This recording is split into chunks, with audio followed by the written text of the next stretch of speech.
नमस्कार. Doctor mommy चॅनलमध्ये तुम्हा सर्वांचं खूप खूप खूप स्वागत आहे. मी डॉक्टर पंकजा पाटील साळुंखे. मी एक बालरोगतज्ञ आहे आणि एका चिमुकलीची आईसुद्धा.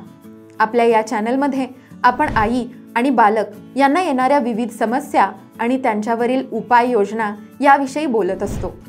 आजचा आपला विषय आहे बाळाला येणारा ताप.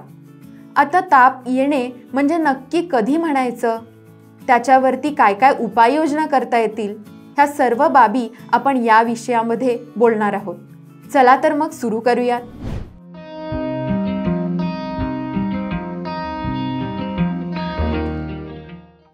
खूपदा मदर्स म्हणतात की त्यांच्या बाळाचं अंग गरम लागत आहे, म्हणजे बाळाला ताप आला असेल.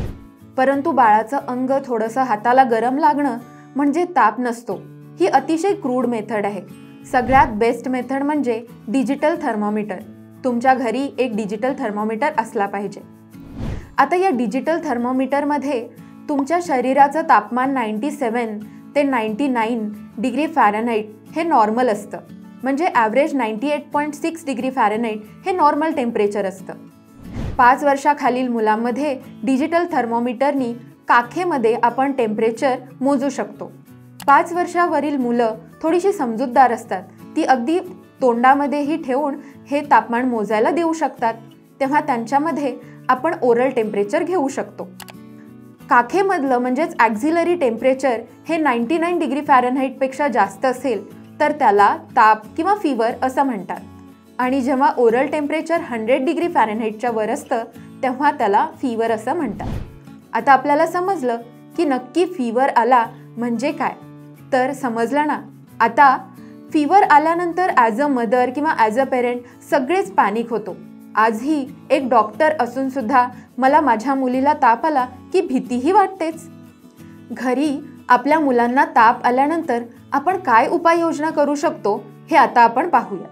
ताप आल्यानंतर करण्यात येणारी पहिली उपाययोजना म्हणजे बाळाचे कपडे. मी खूपदा ऑब्झर्व केलं आहे की बाळाला ताप आला म्हटले की सगळे नातेवाईक, आई वडील बाळाला अगदी जास्त गरम कपडे घालून येतात. पण ही अगदी अयोग्य पद्धत आहे.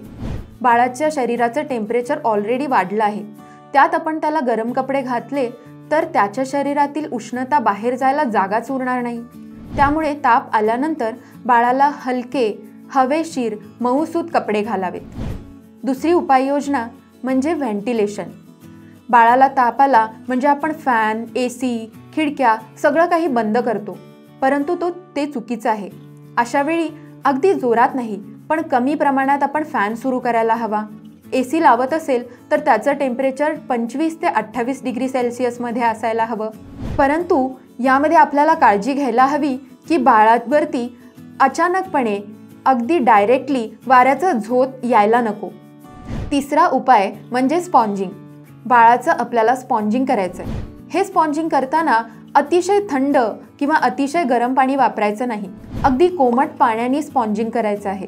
हे स्पॉन्जिंग करत असताना केवळ डोक्यावरती थंड पाण्याच्या पट्ट्या ठेवायच्या नाहीत, तर बाळाचं पूर्ण शरीर आपल्याला एका मऊ कापडाने कोमट पाण्याने पुसून घ्यायचं आहे. त्याला स्पॉन्जिंग असं म्हणतात. हे स्पॉन्जिंग करताना जेनायटल एरिया, नेकलाईन एरिया किंवा आर्मपिटचा एरियामध्ये स्पेशली करायचं आहे. हे स्पॉन्जिंग करत असताना आपण फॅन किंवा AC ऑफ करू शकतो. परंतु हे स्पॉन्जिंग करताना एक खबरदारी घ्यायची आहे.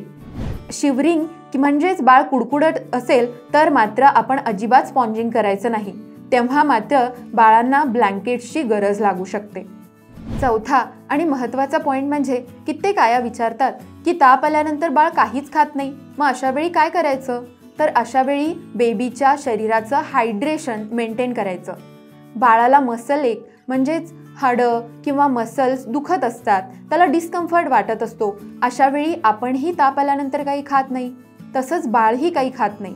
परंतु यावेळी आपण काय काळजी घ्यायची, तर बाळाला सतत लिक्विड फॉर्ममध्ये काही ना काहीतरी देत राहायचं, ज्याच्यामुळे बाळाची एनर्जी मेंटेन राहील. यामध्ये आपण नारळाचं पाणी, वेगवेगळे ज्यूसेस बाळाला देऊ शकतो. हे झाले ताप आल्यानंतर घेण्याचे वेगवेगळे उपाय.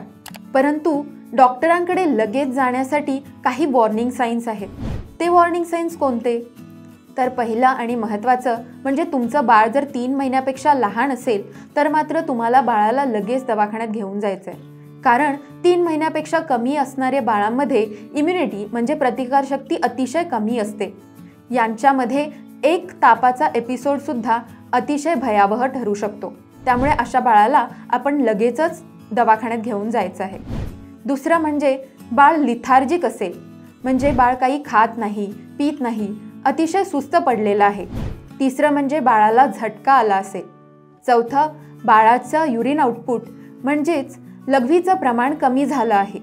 पाचवा पॉईंट म्हणजे बाळाच्या श्वसनाची गती वाढली आहे किंवा त्याची छाती उडत असेल तर. आणि सहावा पॉईंट म्हणजे कधीही बाळाचं टेम्परेचर हे 104 डिग्री फॅरनहाईटपेक्षा जास्त असेल तर लगेचच आपल्याला आपल्या नजीकच्या डॉक्टरांशी संपर्क साधायचा आहे. तर समजलं ना तापामध्ये बाळाची कोणती काळजी घ्यावी?